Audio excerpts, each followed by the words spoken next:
मत्ती रचित सुसमाचार। मत्ती के अनुसार सुसमाचार। मत्ती अध्याय 1। यीशु मसीह की वंशावली, जो दाऊद और अब्राहम के वंश के थे। अब्राहम के बेटे का नाम इसहाक और इसहाक के बेटे का नाम याकूब था।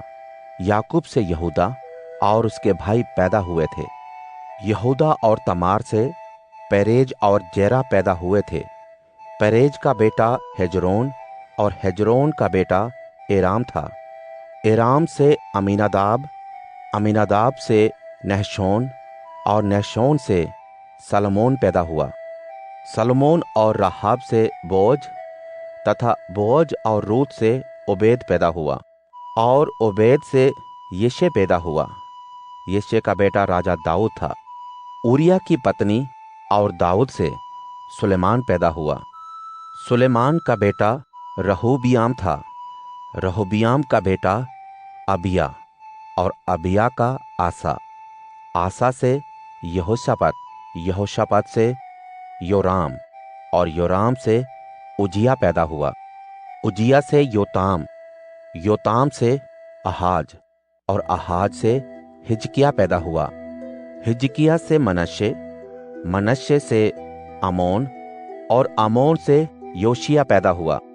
यहूदी लोग बेबीलोन ले जाए जा रहे थे। तभी योशिया से यकुन्या और उसके भाई पैदा हुए थे। बेबीलोन ले जाए जाने के बाद यकुन्या ने शालतियेल और शालतियेल ने जरुब्बाबेल को जन्म दिया। जरुब्बाबेल ने अबीऊद और अबीऊद ने एलियाकीम और एलियाकीम ने अजोर को जन्म दिया। अजोर से सदोक और सदोक से अखीम और अखीम से एलीहूद पैदा हुआ। एलीहूद से एलियाजर, एलियाजर से मतान और मतान से याकूब पैदा हुआ। याकूब से यूसुफ, जो उस मरियम का पति था जिससे यीशु मसीह का जन्म हुआ। अब्राहम से दाऊद 14 पीढ़ियां।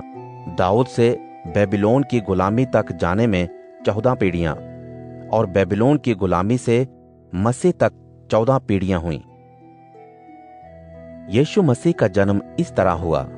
यूसुफ के साथ मरियम की सगाई के बाद, इसके पहले कि उनका कोई शारीरिक संबंध हो, पवित्र आत्मा के द्वारा वह गर्भवती हो गई।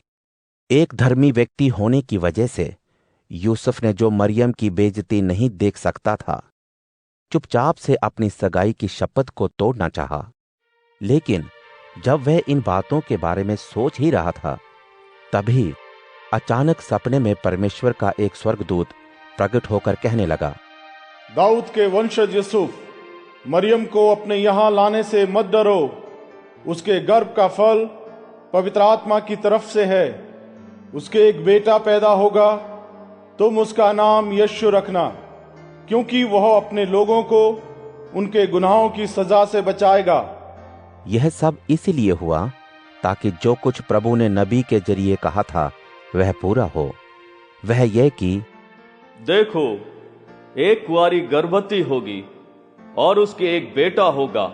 उसका नाम इम्मानुएल, जिसका मतलब है परमेश्वर हमारे साथ, रखा जाएगा। नींद से जाग उठने के बाद उसने वही किया जिसे करने के लिए परमेश्वर के स्वर्गदूत ने आज्ञा दी थी। उसने मरियम को अपनी पत्नी करके अपना लिया, लेकिन मरियम के साथ उसने तब तक शारीरिक संबंध नहीं रखा जब तक मरियम ने अपनी पहली संतान को जन्म न दिया और उसने उसका नाम